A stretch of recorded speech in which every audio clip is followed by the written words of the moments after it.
I know the artist for several years. It was 1992 that I first saw anything from him, and that was even on an art fair, even though he's not really an art fair artist. And I was so intrigued by his world, his visual world, and the mutations that his creations go through.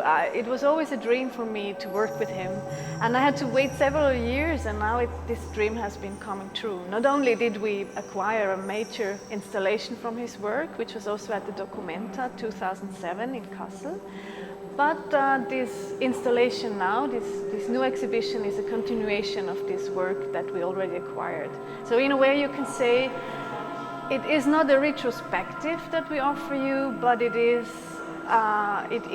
like a continuation of his visual world, which you can now experience in 3D, with music, with films, with objects, and with a mobile architecture.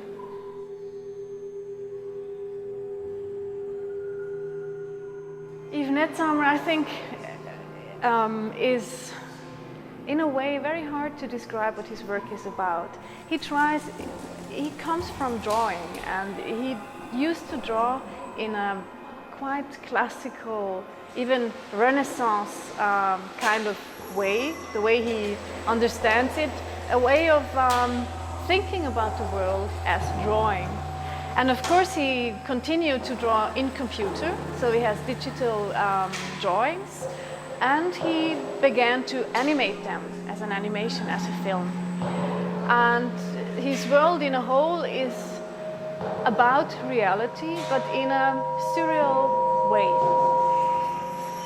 So he invites us to think about reality by producing situations which are like a free association about reality in itself.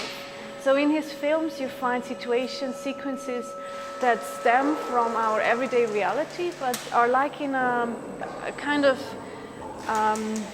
concentrated describing of a special situation which develops further under these artificial conditions.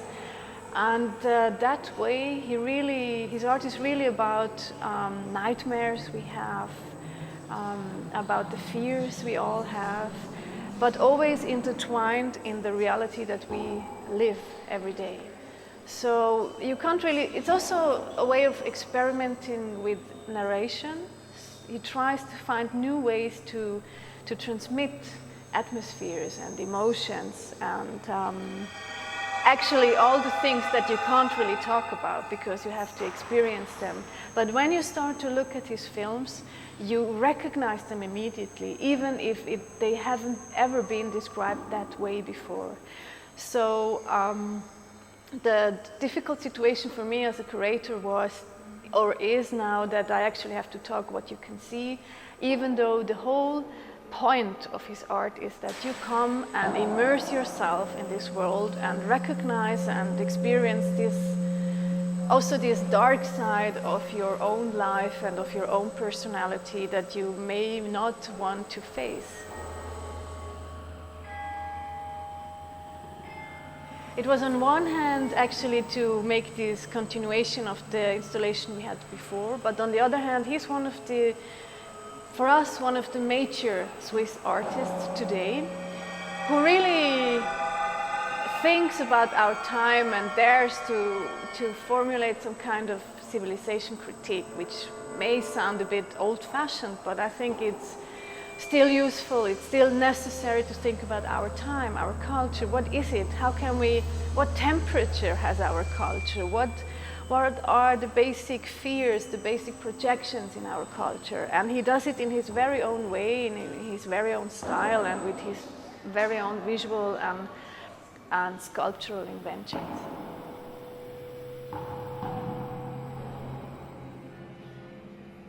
It's like a world sensation, to my view, that he created a mobile architecture, which means, if you look at his films, the basic principle is that you have sequence after sequence and one morphs into the other.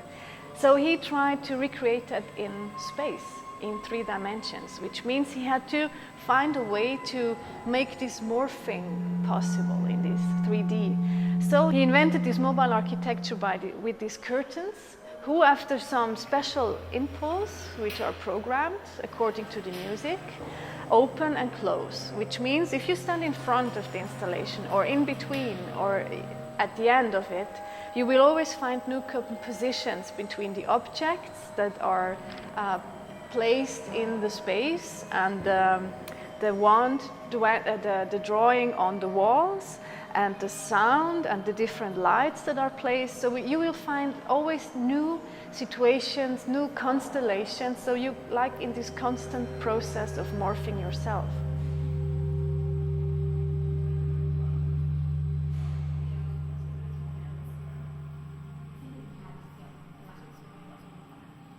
After this wonderful single person show, we will have a big group show, which is also political, but in a different sense. We invited 14 artists from Chile and from Switzerland to think together about the problems of globalization, what neoliberalism produced in our society, and how that produced this feeling of being dislocated, because there are so many migrants in the world. There are so many people being on the move because of our economy, and we want to see what that does to the identity of a person, the cultural identity. It's actually also an exhibition who asks how much localism finds a place in our globalized world.